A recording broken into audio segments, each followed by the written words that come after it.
آج کی اس نشست میں ہم بات کریں گے غزوہ احد کی وجہ کے بارے میں، یعنی وہ کون سی وجہ تھی جس کی وجہ سے غزوہ احد پیش آیا۔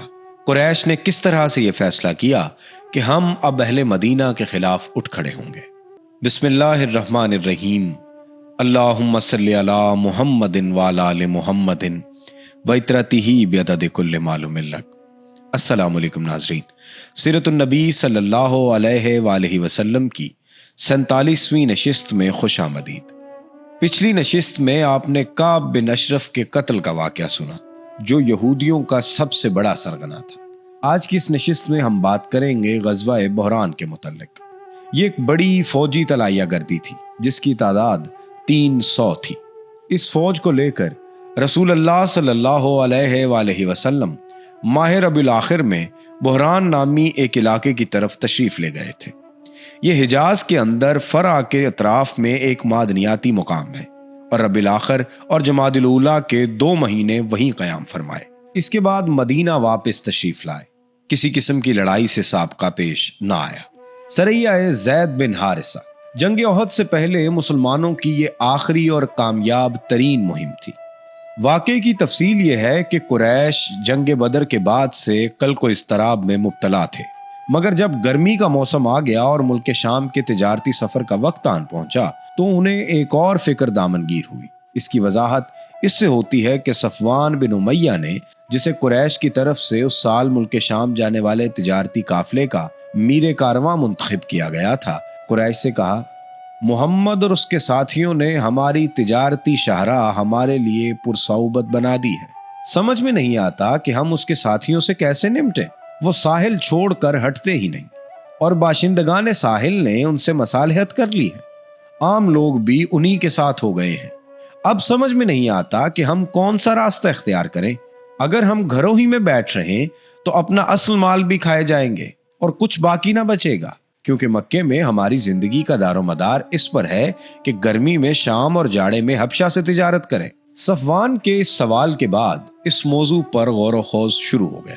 آخر اسود بن عبد المطلب نے صفوان سے کہا، تم ساحل کا راستہ چھوڑ کر عراق کے راستے سفر کرو۔ واضح رہے کہ یہ راستہ بہت لمبا ہے، نجد سے ہو کر شام جاتا ہے اور مدینہ کے مشرق میں خاصے فاصلے سے گزرتا ہے۔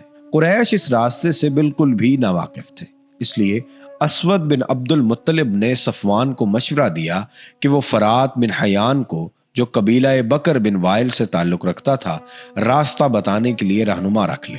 وہ اس سفر میں اس کی رہنمائی کرے گا۔ اس انتظام کے بعد قریش کا کارواں صفوان بن امیہ کی قیادت میں نئے راستے سے روانہ ہوا، مگر اس کارواں اور اس کے سفر کے پورے منصوبے کی خبر مدینہ پہنچ گئی۔ ہوا یہ کہ سلیت بن نعمان، جو مسلمان ہو چکے تھے، نعیم بن مسعود کے ساتھ، جو ابھی مسلمان نہیں ہوئے تھے، بادہ نوشی کی ایک مجلس میں جمع ہوئے۔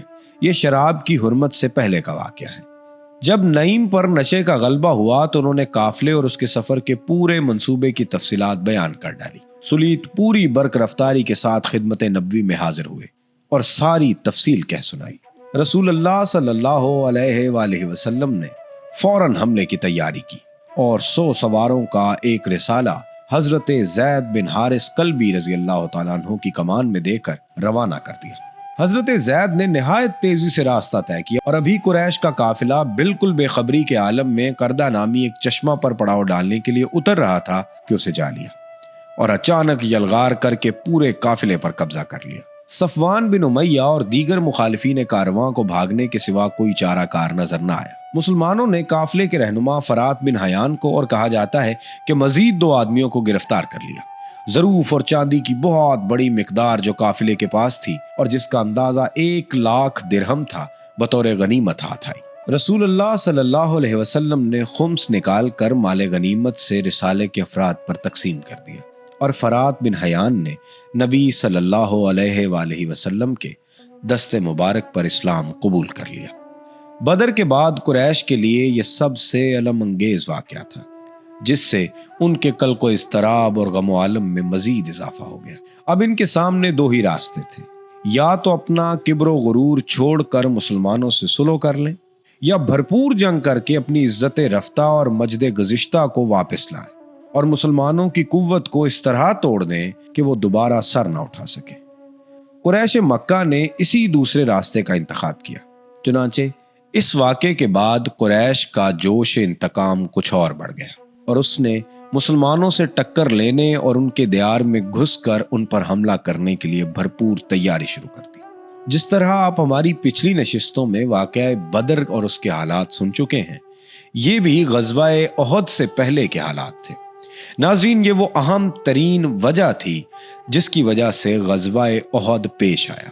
اب غزوہ احد کیا تھا، اس کی تیاریاں کس طرح مکمل کی گئیں، غزوے میں کتنے لوگ شامل تھے، غزوہ کس طرح سے تکمیل کو پہنچا، یہ تمام کی تمام تفصیلات آپ ہماری آنے والی نشستوں میں سنتے رہیں گے۔ آج کی اس نشست سے فی الحال اتنا ہی۔ اپنے میزبان سید ابرار ابوالحسن کو اجازت دیجیے۔ اللہ حافظ و ناصر۔